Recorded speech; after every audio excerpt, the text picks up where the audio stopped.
this book right here. This is a book that sparks a lot of emotions when brought up, and I wouldn't recommend you like reading it in school, for example, or at your workplace, because it's a book that's seen as pretty manipulative and pretty dark. And I certainly do agree that some of the laws are fairly manipulative, but some of them just have to do with common sense and social awareness, and some of them are more like how to cooperate with people. So I thought that I should do like a, when I was making the bullet points for this video, I thought I should make a full 48 laws of power course, or like a guide that I would put up on YouTube for free. But I realized that it would take me so long, and the video would be literally 20 hours long. So I'm not gonna do that, but I wanna talk about one specific law in this book, and that's appeal to people's self-interest, never to their mercy or gratitude. And I think that this is the best way to read a book and to use it to your advantage.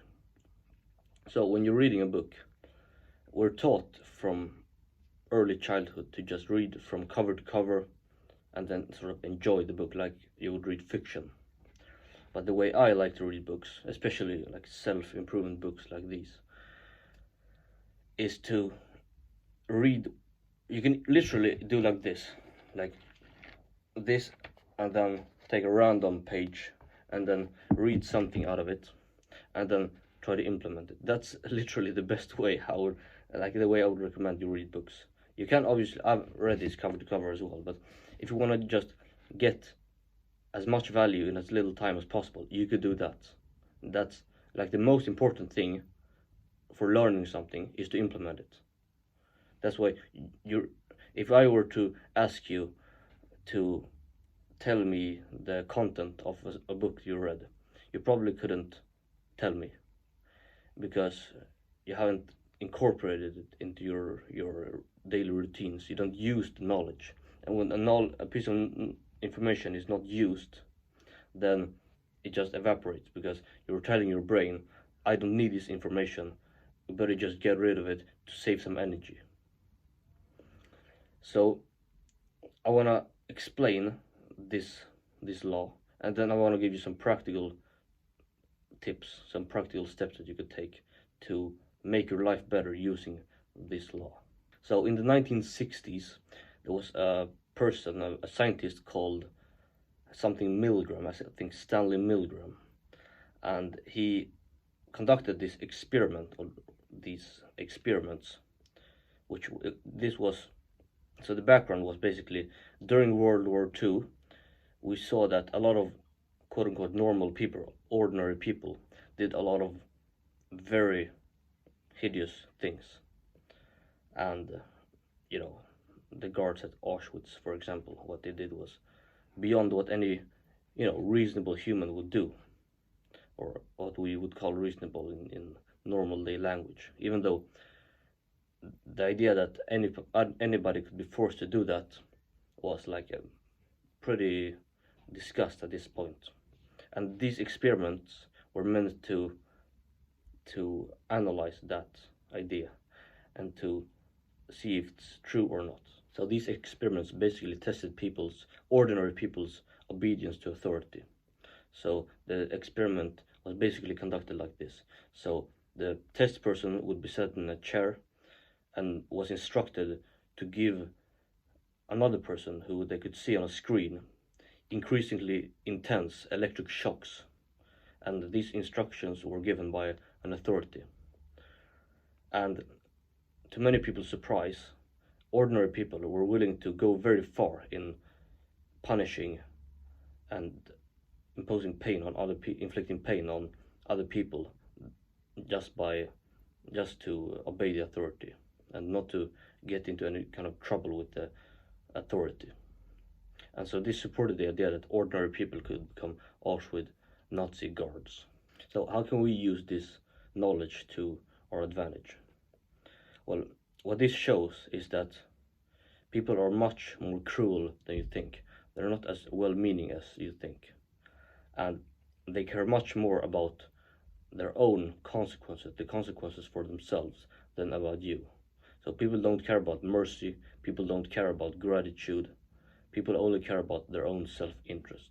If you get the impression from talking to people that they're not merciless like this, that they're not evil, or at least capable of evil, that they're good-hearted people, then it's likely to be because they're just put on a really good mask so that everyone doesn't think they're a douchebag. Because I've seen many people, normal, ordinary people, rationalize evil acts, what we would call evil acts. You could probably remember yourself thinking, or you can imagine yourself thinking something like this, like, yeah, I pity him.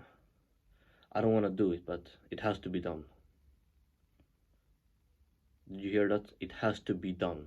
Not I have to do this, but it has to be done. So if I don't do it, someone else will do it.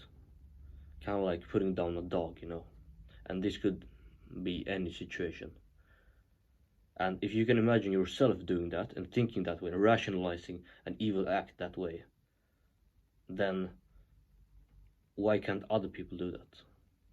The truth is they can, and they do.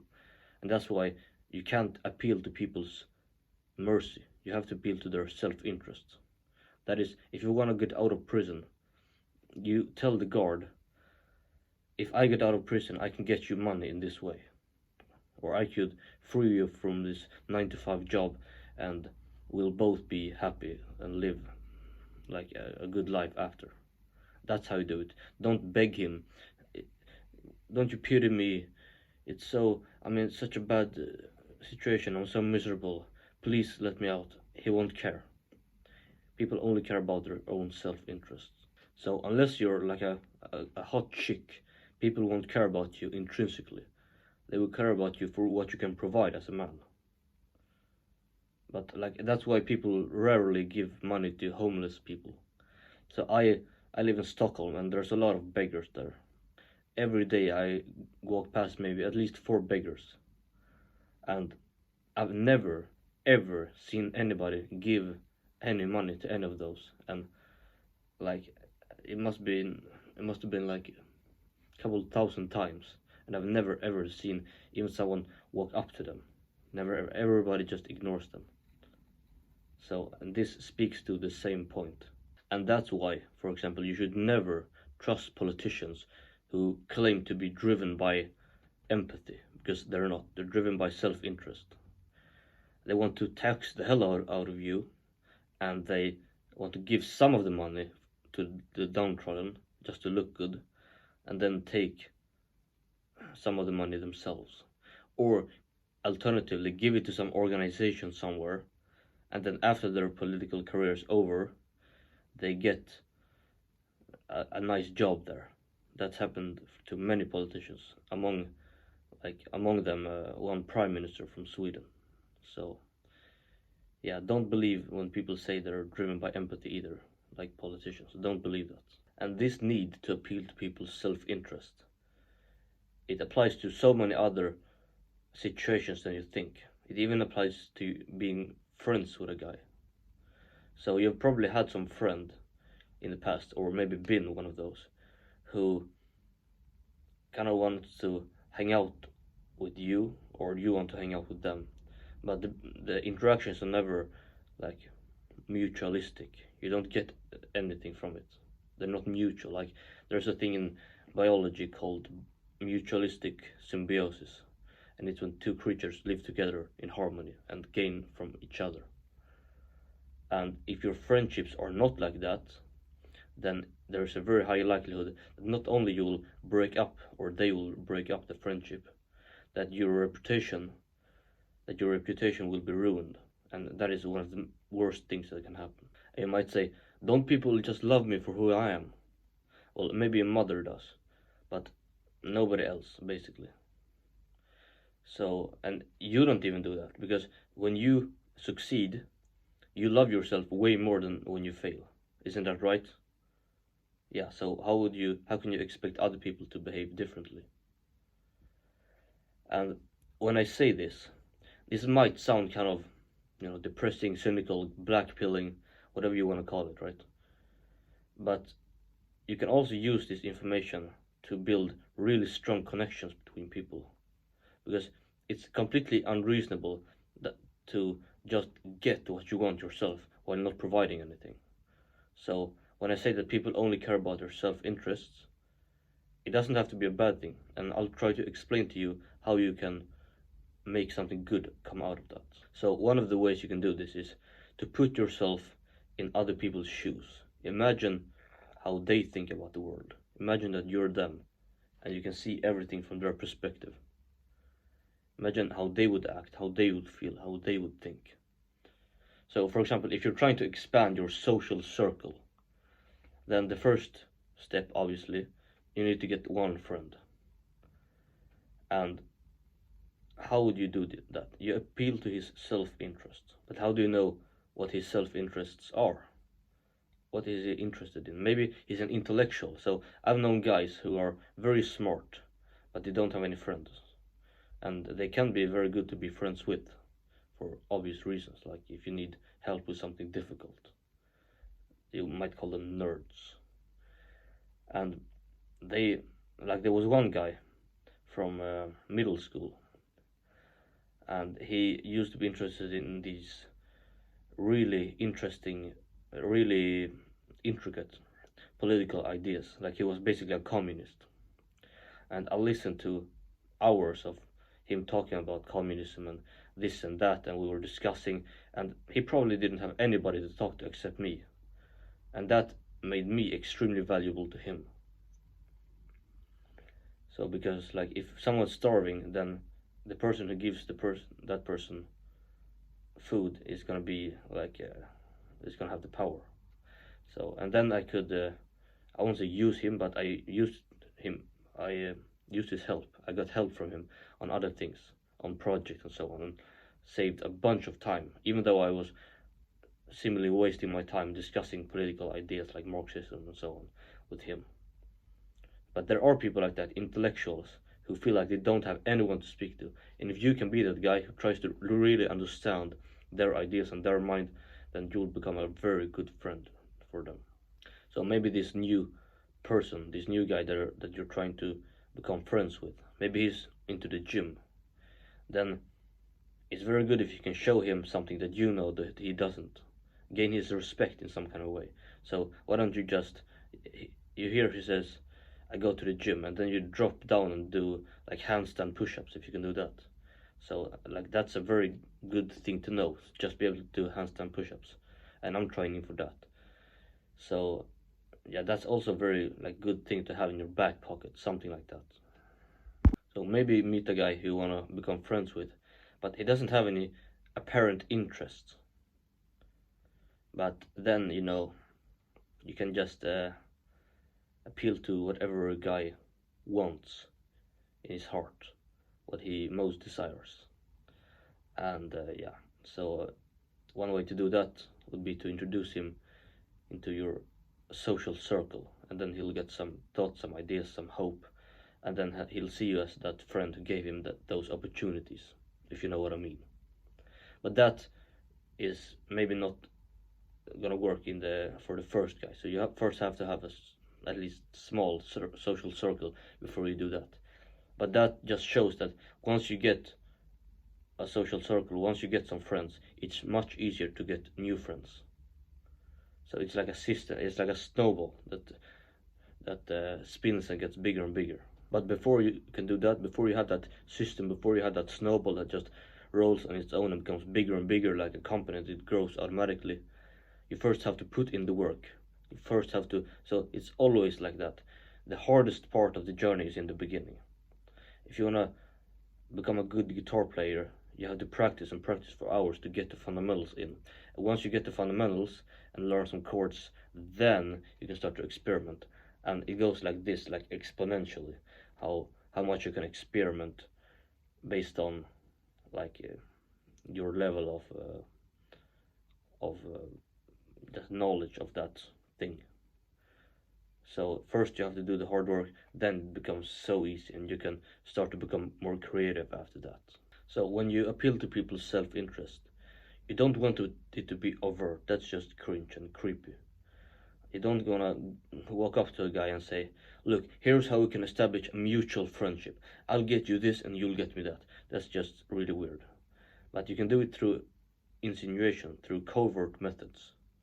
So there is a quote, I think it was Freud who said it, or someone like psycho, and maybe Jung or someone, that the benefit of an insinuation is that the person who hears it doesn't question its origin. It just pops up like a thought. Like if you get a thought, you don't question where did that thought come from? Where did it come from? You don't question something like that. Whereas if another person is saying something, then you're much more critical compared to if it just appears like a thought or an insinuation.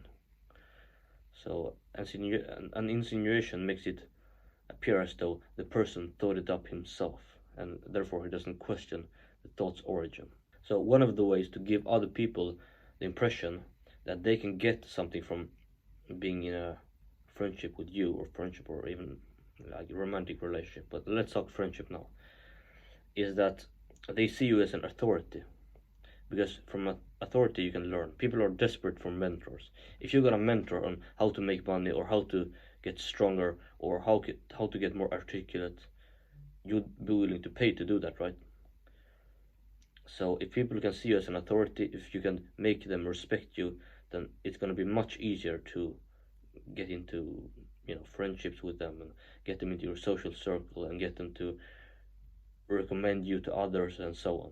Because you can talk all you want, but if you don't show through actions who you are, then people will never respect you. That's why you see some of these, motivational speakers. Like, I don't even know who you are. Like David Goggins talks about some motivational speakers with a nice cup of coffee in his hand, writing some book about how to overcome obstacles. Like, it doesn't make sense, and people see through that. So if you don't show through actions who you are, then you're just gonna be like that, that wife in The Simpsons or whatever. Like you see someone on the phone like this, and they hear the wife's like squeaky voice, like da, da, da, da, da, da, and you don't even hear what she's saying. It's like da, da, da, da, da, da, and you just want to ignore it. You reject what she's saying before you even hear the words. So you don't want to be like that. So you have to show people why they should respect you through your actions rather than through your words. That's also one of the 48 laws of power. Show it's something like win through actions, never through argument. That's right. So what are some of the easiest ways that you can make other people respect you? Well, I think that, of course, a strong handshake is always good. Not too strong, obviously, like not like Trump, like dragging everyone to him. Like, that's just, don't do that. You're not trying to manifest dominance, but like a good handshake is good. Like eye contact, that's very good as well. Don't stare at people like a creep, but be able to keep eye contact for at least like 5 seconds. I know some people can't do that, and it's just I don't want to be with them. It's so awkward to be with people like that. They can't keep eye contact. It's like I'm a mafia don, and they're some scared little guy who thinks I'm gonna kill him or something like that. So eye contact is very important. But the by far most important thing that will get your respect from the get-go is your physique. Your physique is the most important thing to get respect immediately, especially from men. And I've seen this very strange tendency of guys who are not bright, not interesting, not charismatic at all, but just because they're big, people sort of ascribe some hidden meaning or some brilliance to everything they say. So it's really weird, but it's true. People are like, there are guys who, if I imagine they were smaller people, they would never have been treated like that. So getting a good physique is very, very important in that regard. But I obviously think that the epitome of that is being able to fight. So if you're jacked and you're able to fuck everybody up, then people are like, the amount of respect you're gonna get from that, it's gonna be insane. So like for example, if you see Khabib talk to people, Khabib in a podcast, Khabib talking to normal people, you can see the amount of respect they have for that guy, like the way they listen to him. No one ever interrupts Khabib mid-sentence. That never happens. And that's just because he knows that, like, if you got 3, 4 random people, like normal people in a room, they together couldn't do anything to him. So it's just that implicit respect that men have for guys like that. And by extension, if men respect you, then women are gonna respect you also. And of course, if you have these things, you can still screw it up, of course. Like, you can, there's a ton of anti-seductive traits that you might have, and I'm actually gonna make a separate video on that. But still, being able to fight and being big and strong is gonna get your respect from the get-go. So every time you interact with a person, think about it from his or her perspective. Like, how can I appeal to his or her self-interest? Not in a manipulative way, not like for example, if you're in a restaurant and then obviously you want the waiter to cater to your interests, right? Your self-interest. But he's not like manipulating you. So just think about serving other people in a sort of altruistic way. Like, that's what I'm doing with my videos. Before every video, I'm thinking, how can I take what I've learned and explain it to you in a way that's as digestible as possible, with as good as many good stories as possible to illustrate my points. How can I avoid redundancy? So if you got nothing else from this video, then you at least probably learned a new word there, redundancy, which means that it's something superfluous. It's not needed.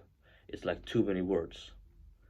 And that's really something that you should try to work on as well. Don't just spit out a lot of words.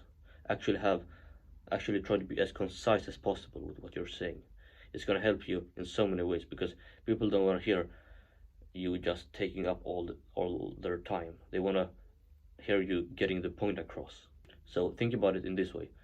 If you think about interactions with people from their perspective, then you're not only going to serve yourself, get more financially successful, more socially successful, and so on, you're also going to give them more valuable lessons.